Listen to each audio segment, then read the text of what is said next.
तो भक्ति के लक्षण क्या होने चाहिए, भगवत भक्त के लक्षण क्या हैं, ये जान लीजिए।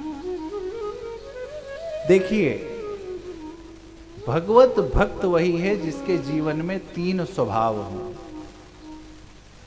पहला विस्तार, दूसरा रस प्रवाह, और तीसरा सेवा। पहला क्या लक्षण हो? विस्तार, दूसरा रस प्रवाह, तीसरा सेवा। आइए, पहले विस्तार। विस्तार मन किसका? भौतिक जगत का? ये आपके हाथ में नहीं है। भौतिक जगत का सम्मान, अपमान, ऐश्वर्य, क्षय, ये आपके हाथ में नहीं है। आप मिथ्या इसको समझ बैठे हैं कि ये हमारे हाथ में है। तो विस्तार किसी और का नहीं, विस्तार अपने संकीर्ण मन का। हमारा जो संकीर्ण मन क्षुद्रता की सीमा पे जो अटका हुआ है, उसकी वो जो क्षुद्रता की सीमा है, उसका विस्तार करना है। बहुत ध्यान से सुनिएगा, चिंतन का सत्र है ये। भगवत भक्त के लक्षण, पहला लक्षण है विस्तार। विस्तार संसार का नहीं, विस्तार अपने संकीर्ण मन की क्षुद्र सीमाओं का। हमारा जो ये संकीर्ण मन है, इसकी अपनी क्षुद्र सीमा है। ये क्या करता है? ये अपने घर परिवार से और अपना सिर्फ लाभ लेने के चक्कर में वो अब संकीर्ण और सिकुड़ता चला जा रहा है।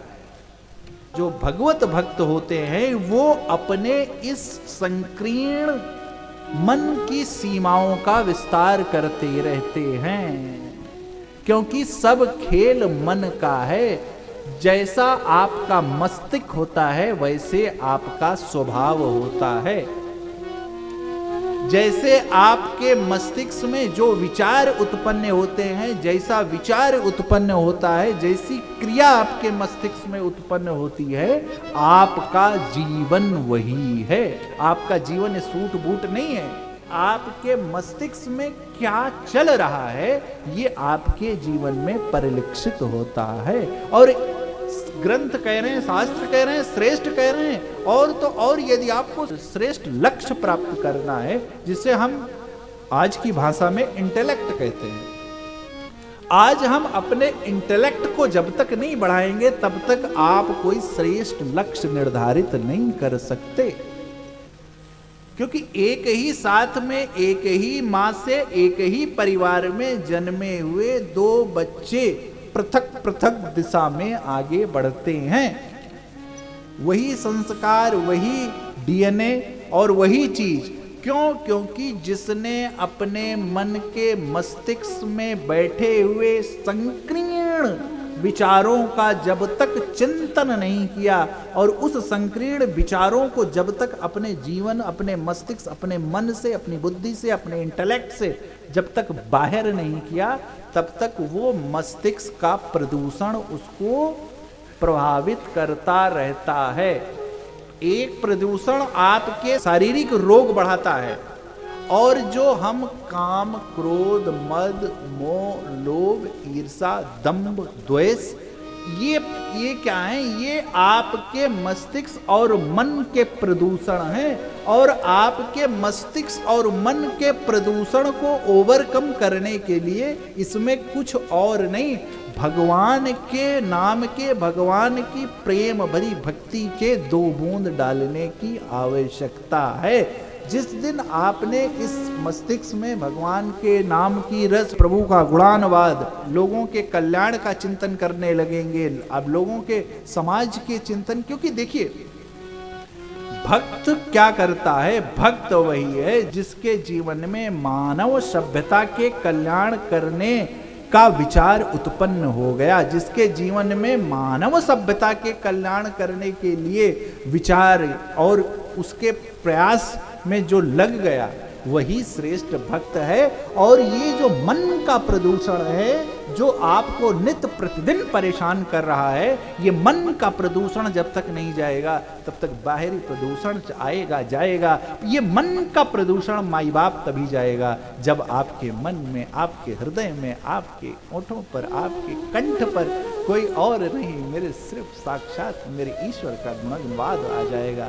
जब आप बैठाए दिन में, रात में, शाम को, जब आप अपने घर, व्यापार, पढ़ाई में, युवान भाई बहन, कभी भी इसके लिए आपको कुछ लेना नहीं है। जिस दिन आपको रस प्राप्त होने लगेगा, आप ये समझेंगे कि भगवान की कथा और भगवान सिर्फ पूजा पाठ का विषय नहीं है। और ये भी बता दूं कि ये एक दिन में नहीं आएगा, ये धीरे धीरे धीरे धीरे आने लगेगा। और जिस दिन ये धीरे धीरे आने लगेगा, उस दिन ना पूजा आपको श्रम रह जाएगी, ना आपका व्रत कोई आपको किसी भी प्रकार की औपचारिकता लगेगी। फिर तो आपका मन सहज सहज श्री रघुनाथ जी के चरण कमलों का मकरंद हो जाएगा। फिर धीरे धीरे जिस प्रकार भंवरा पुष्प के आसपास मंडराता रहता है, उसी प्रकार आपका ये मन क्या करेगा, अपने इष्ट के चरण कमलों का धीरे धीरे पान करना शुरू कर देगा। उस रस से अपने को परिपूर्ण करने का प्रयास करने लगेगा,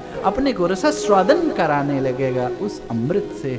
और जिस दिन ये धीरे धीरे धीरे धीरे उतरने लगेगा, आपके मन के समस्त प्रदूषण दूर होने लगेंगे। और जिस दिन आपके जीवन में, आपके मस्तिष्क में, आपके मन में ये प्रदूषण धीरे धीरे जब दूर होने लगेंगे, तो आपके चेहरे पर तेज और ओज आने लगेगा। आपका विचार जो संकीर्ण विचार हो गया है, वो धीरे धीरे खुलने लगेगा। और जब धीरे धीरे खुलने लगेगा, तो आपके जीवन में विस्तार का दर्शन होने लगेगा।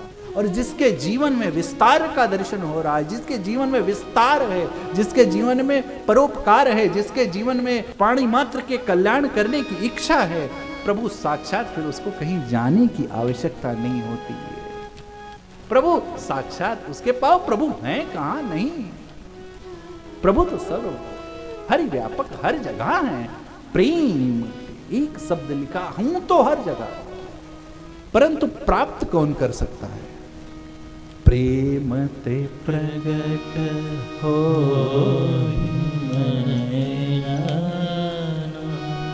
हरि व्यापक सर्वत्र समानो, प्रेम ते प्रगट हो मैं जाना। श्रेष्ठ वही है, निज प्रभु मैं देखहूं जगत, निज प्रभु में के ही सन करऊं दुराय।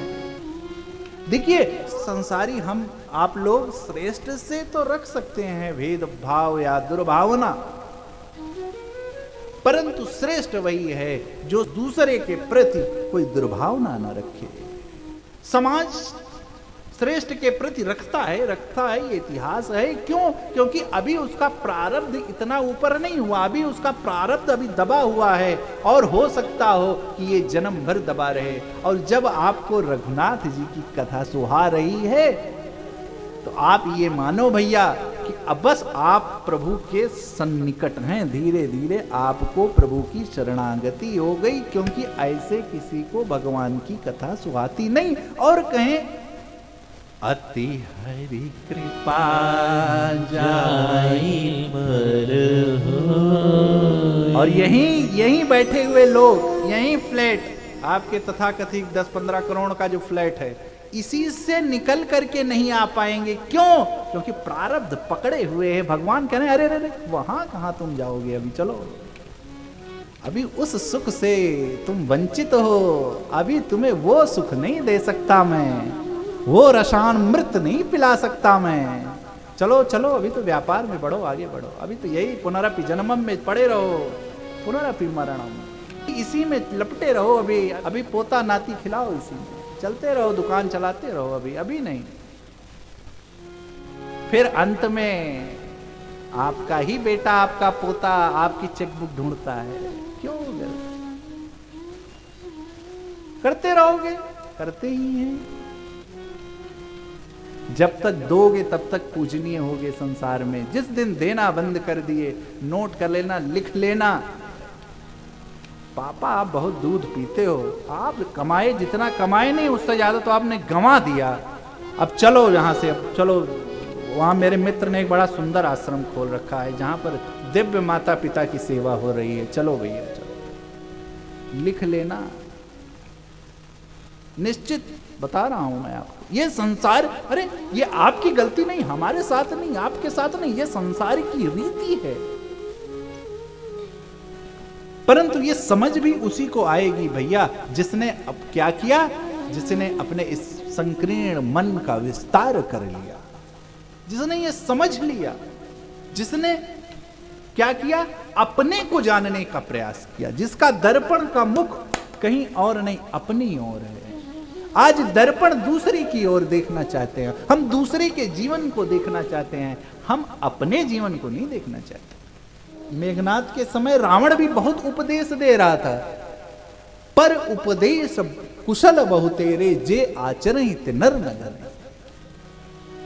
उपदेश देना तो बहुत आसान है, कौन नहीं दे सकता है। थोड़ा मां सरस्वती वीणा वरदायिनी की कृपा हो जाए, अच्छे वक्ता हो जाएंगे, उसमें कोई इतनी बड़ी घटना नहीं है। परंतु हां, वक्ता जब ऐसा जीवन नहीं जिएगा तो उसकी कथा से वो रस प्राप्त होने वाला नहीं है। लिख लीजिए, पैसे से कथा नहीं मिलती, ये भ्रम है आपका। ये आपका भ्रम है कि मैं पैसे से कथा करा लूंगा। कितने पैसे वाले हैं, कथा के नाम से 12 बज जाता है चेहरे पे तुरंत। सबसे लोक कल्याण का कार्य हो ही नहीं सकता। वही लोग अस्पताल में गठरी देकर के आते हैं, मोटी मोटी वही देकर के आते हैं। आप, मैं कहता नहीं हूं, आप अपने जीवन से देख लीजिएगा, अनुभवी लोग आप लोग बैठे हैं। तो पहला भगवत लक्षण क्या है, विस्तार में सूक्ष्म में करूंगा।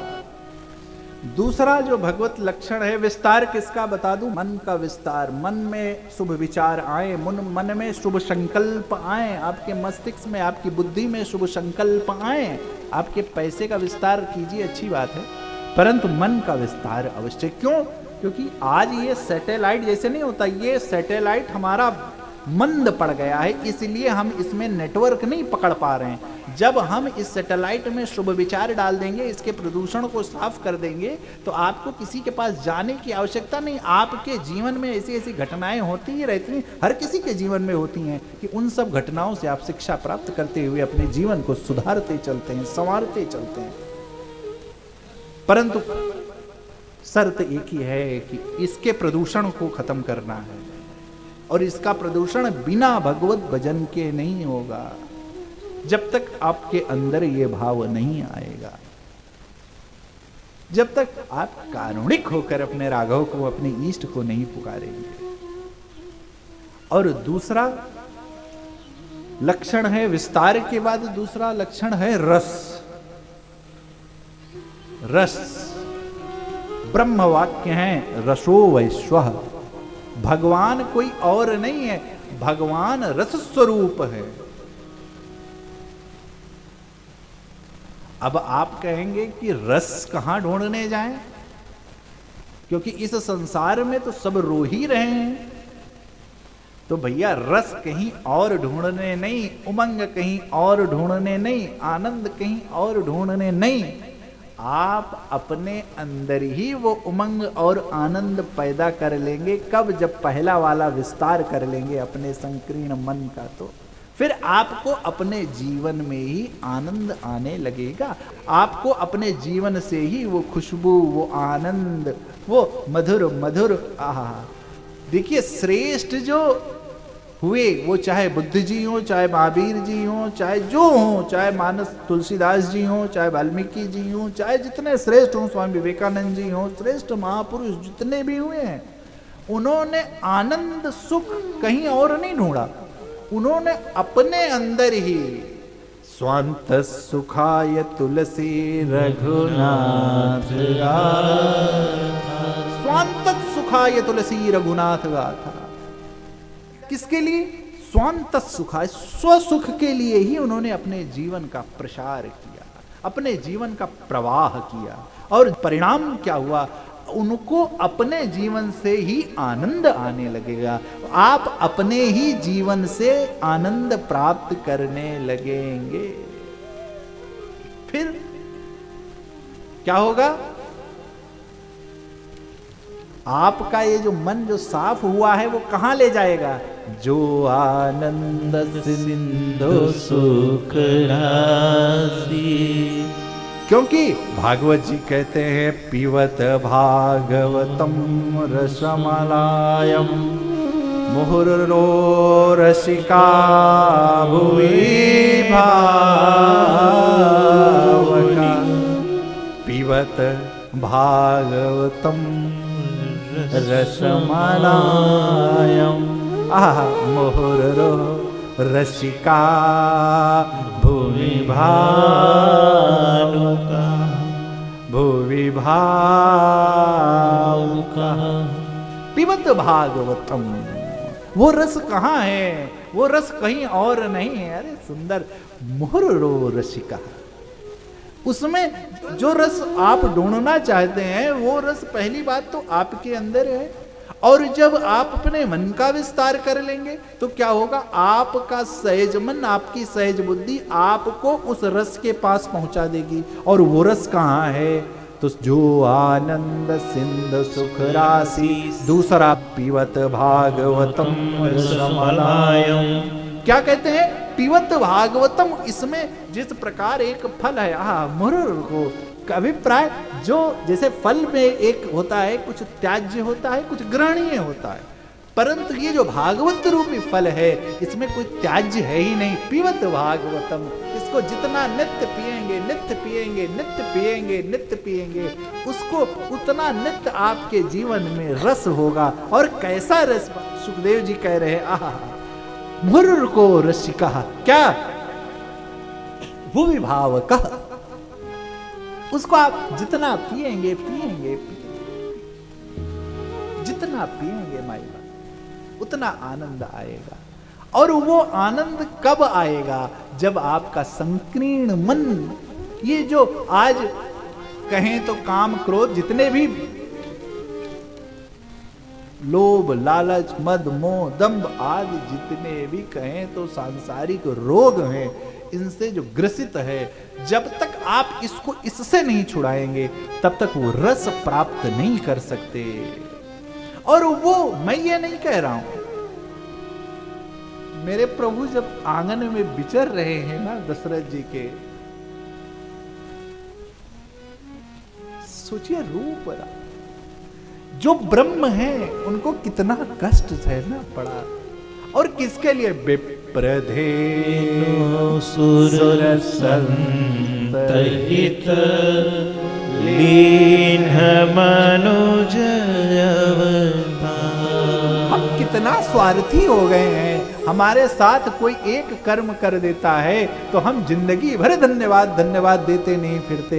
और जिन प्रभु ने हमको आपको ये तन दिया है, जिन प्रभु ने हमको सब दिया है, और जिनके हमारे आपके लिए प्रभु, जो प्रभु का सहज स्वभाव नहीं है, वो सहज स्वभाव से हटकर प्रभु प्रकाश से प्रकट हुए हैं। क्यों, प्रभु ने ये दर्शाया कि मेरा स्वभाव प्रकट होना नहीं है, परंतु मैं भक्तों, गौ और समाज संत, इनके लिए क्या हो गया, मजबूर हूं, इनके लिए मुझे मजबूरन वो रूप धारण करना पड़ा जो मेरा सहज रूप नहीं है। और इतना होने के बाद भी हम अभागे कभी उनको धन्यवाद दें। हमें ऐसे पैसे का अभिमान और ऐसा पकड़े हुए, ये हमारी तथा कथित अट्टालिका हमको आपको भगवान की शरण में नहीं जाने। हम आप जब तक इसके बाहर नहीं आएंगे,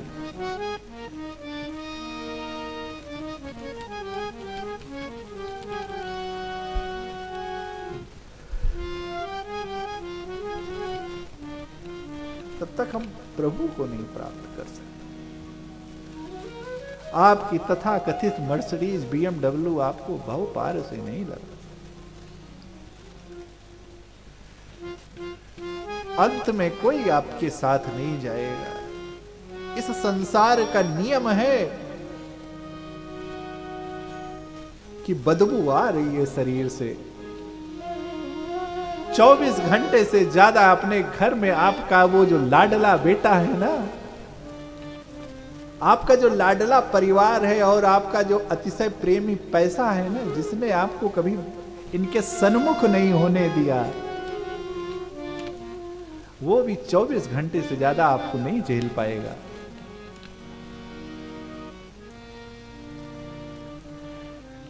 ना पूरा तो कम से कम कुछ क्षण तो समाज के लिए चिंतन कीजिए। समाज के उत्थान के लिए आपके घर में काम करने वाली बाई की बेटी की शादी ना हो पाए, आपके पैसा व्यर्थ है ऐसा। क्योंकि आप बाई से बाहर निकल ही नहीं रहे, इसीलिए मैं बाई कह रहा हूं।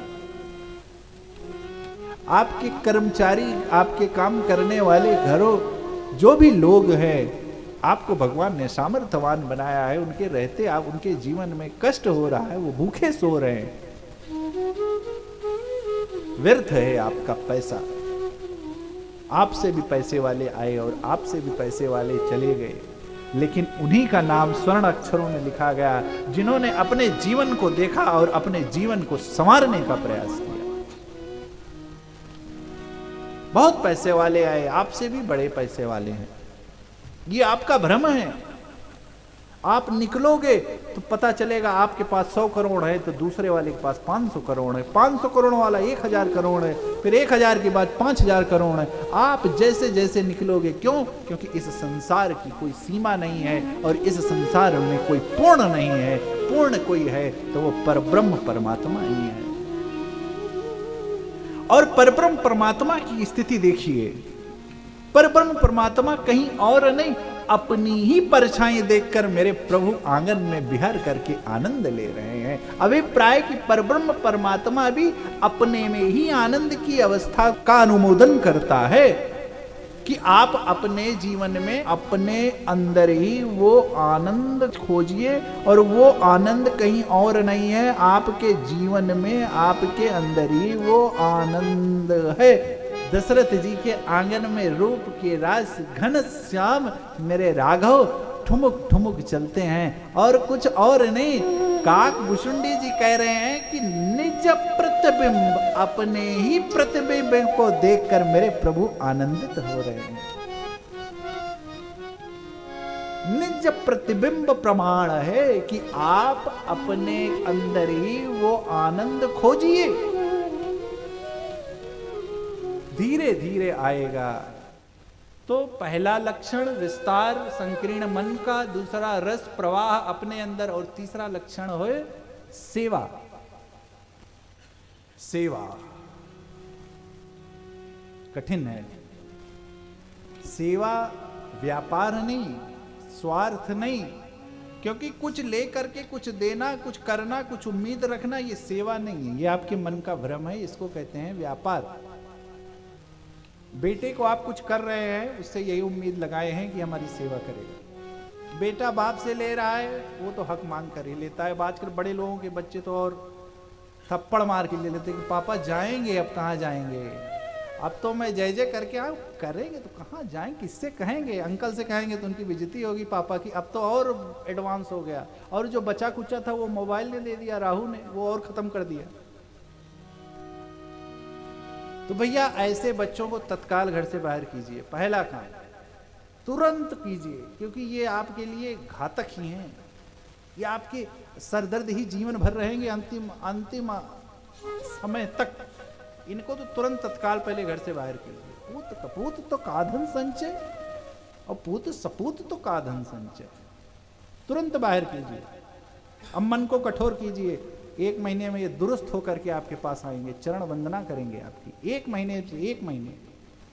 महीने कठोर हो जाइए, दुरुस्त होकर के आएंगे, लिख लीजिए प्रमाण।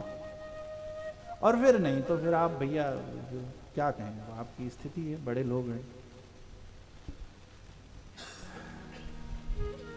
तो भैया तीसरा लक्षण है सेवा। मैं इसलिए थोड़ा कटु कहता हूं, क्योंकि कथाओं की आवश्यकता उनको नहीं है जो रिक्शा चला रहे हैं, कथाओं की आवश्यकता आप ही लोगों को है। वो तो शाम को सो ही जाते हैं, उनको किस बात की चिंता। परंतु आपको भगवान ने जिम्मेदारी बनाई, भगवान को कष्ट आपको देख करके हो रहा है। आपको शिकायत भी उसी से होती है जो लायक होता है, नालायक से आपको शिकायत नहीं होती। आप भी अपने घर में आप अपने लायक संतान, लायक रिश्तेदार से ही आपको शिकायत करते हैं, और नालायक अरे ये तो नालायक है, इसे क्या कहें, तो बेकारी है। तो इसलिए यदि भगवान ने आपको कुछ दिया है तो ये विचार कीजिएगा कि क्यों दिया है, और जब आप ये विचार आ जाएगा कि क्यों दिया है, तो निश्चित मान लीजिए आपके जीवन में सद्भाव, प्रेम अपने आप उतरने लगेगा। और सेवा अपने सम्मान की पूर्ति के लिए मत कीजिए। हनुमान सेतु जी पर 100 किलो का लड्डू बांटिए और पता चले 500 बैनर आपने लगवा करके लड्डू बांट रहे, उससे कोई फर्क पड़ने वाला नहीं है। सेवा ऐसी कीजिए कि ना देने वाले को पता चले ना लेने वाले को पता चले। उसे कहते हैं निस्वार्थ सेवा। कुछ न कुछ धर्म प्रचार के लिए सनातन में आपका जन्म हुआ है। आज सनातन जिस अवस्था में जा रहा है उसका कारण पता है आपको? उसका कारण यह है कि सनातन के वो लोग, वो वर्ग जो थोड़ा सा मजबूत है, वो सनातन के उत्थान के लिए नहीं सोचता, वो अपने धर्म के उत्थान के लिए नहीं सोचता।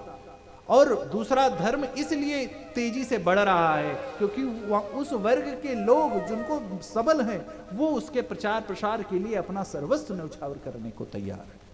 मैं किसी धर्म का विरोधी नहीं हूं, परंतु आपको यदि भगवान ने दिया है तो कुछ अवश्य कीजिए। आपको भाई जिस जाति में, जिस जाति धर्म, जिस देश पंथ में जन्म लिया, कुर्बान उसी पर हो जाए, वो शक्ति हमें दो दया निधे। कुछ तो कीजिए, कुछ ना कुछ कीजिए, जितना आपसे बन पड़े भैया। सेवा अर्थात सहयोग, संसार का सहयोग ही श्रेष्ठ सहयोग है। और संसार के सहयोग से आपको क्या प्राप्त होगी?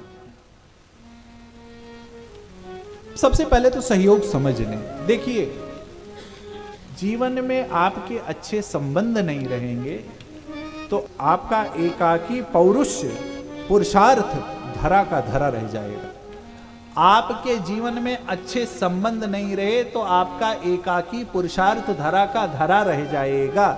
हमारे ऋषि मुनियों, चाहे विज्ञान हो, चाहे ज्ञान हो, चाहे जिस भी क्षेत्र हो, कला क्षेत्र हो, निर्माण क्षेत्र हो, कोई भी क्षेत्र हो, ज्ञान और विज्ञान के साथ साथ सहयोग से ही ये समाज का निर्माण हुआ है। और उन ऋषि मुनियों, उन पूर्वजों ने जो सहयोग, भावपूर्ण सहयोग से जो इस सृष्टि का निर्माण किया है, हम उस प्रवाह को, उस संस्कृत को सहयोग पूर्ण ही आगे लेकर के जाएं। अन्यथा यदि आप चाहोगे कि मैं अकेले सब कर लूं तो आप अकेले कुछ नहीं कर पाएंगे। जीवन में एक शब्द है, उसका नाम है सहयोग।